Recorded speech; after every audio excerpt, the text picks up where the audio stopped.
Hi, we are the Fab 5 group, and as you know, we are students at Aarhus University in Denmark, where we study IT educational design.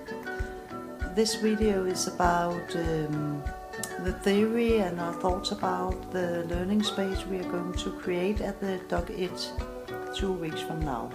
Our assignment is to create a learning environment and involve the use of technology. We know that we have 4 hours in an open environment, a library, a public library, in which different people will engage in part of the time, but not necessarily all the time. We have therefore tried to create a learning environment that attracts both children, young people and adults. One of our goals is to provide children, young people and adults an opportunity to express themselves through digital media. We believe that the theory of media literacy is interesting to use in connection with our assignment. We have chosen to use the British learning and media researcher David Buckingham's definition of media literacy. David Buckingham talks about 3 dimensions who all are important and combine their Cunningham's understanding of the competence media literacy. 1. Access. You have to have physical access to digital media to train and to play and to learn how to use them. 2. Understanding. The insight and knowledge and a critical approach to ET media. And 3. Production. The ability to express opinion and ideas via ET media. The future library. In the future, library should allow citizens at different levels to train their skills in ET media, give the citizens the opportunity to express themselves and contribute to the development of the library through ET media. So, we think the future library should contribute to citizens' learning process in relation to master the competency of media literacy. And this is what we will try to create a learning environment at the DOKK1 with these thoughts in our mind.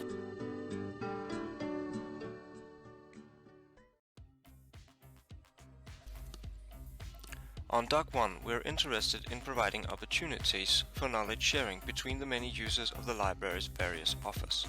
At first, we want to create a platform where it's possible to share video, photos, text, thoughts and ideas.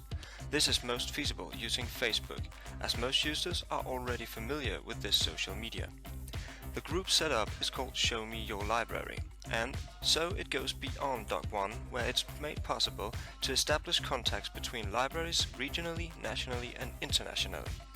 The group's intention is twofold, in the sense that both library users and libraries themselves are able to use the group for a more informal contact between the users and the library, which makes this project possible to ask questions and constantly be in development around the library.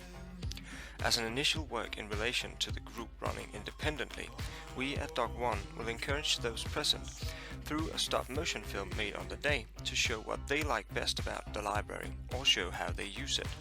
In this way, the small films will stand as examples of how the library can be used and to inspire the others how to use their library. To make the small film, we use an app called Stop Motion Studio. It's easy to use, and in the group we have previous experience with using just this app with children and teenagers. The target group of our project are the children and their parents, but also teenagers and elders are welcome. But as the library at weekends is characterized by many parents who are there with their children, we especially focus on this group.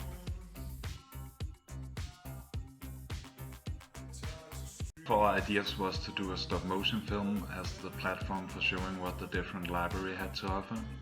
We did, however, need to test if it was doable in the time frame we had at the library. We also needed to find out if it was possible for the children to do a stop-motion film on their own. Over 2 times I tried to do stop-motion film with the kids at work. First I did it with 3 kids, age groups spanning from 11 to 16 years of age. The first time we did stop motion film we did it with Lego blocks, and the second time around we did it with drawing. The kids had free hands to experiment with the story of the stop motion film and got to use their own devices for the creation. The original thought was to do the film in Windows Movie Maker and take pictures with their own devices. We did, however, experiment with different apps on their devices and quickly found out that Stop Motion Studio was a better alternative than my original plan. All the kids was able to do stop motion films on their own at the end of the experiment and share their films on our shared Google Drive. Second time around we had 4 kids with the same age group spanning. Here the assignment for the kids was to find a name for our IT lab at work, but they also had to make a stop motion film in collaboration all together. There were 2 newcomers and 2 old-timers in the experiment, so here we could examine if the children could learn the stop motion techniques with situated learning from each other, and it seemed like that was actually possible. So in summary, the first experiment was to test the technology, whereas the second experiment was to test if it was possible for the kids to learn this technology situated from each other.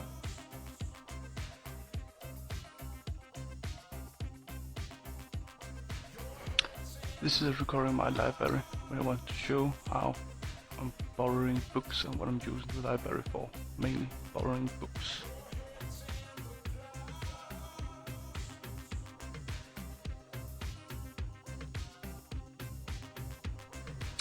Here I'm buying a book that I want to borrow.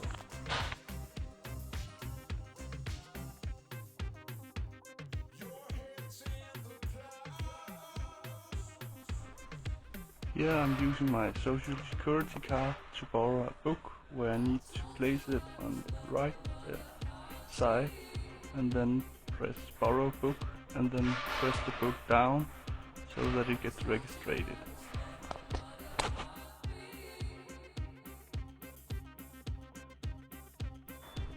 This is the reading hall where you can read in peace.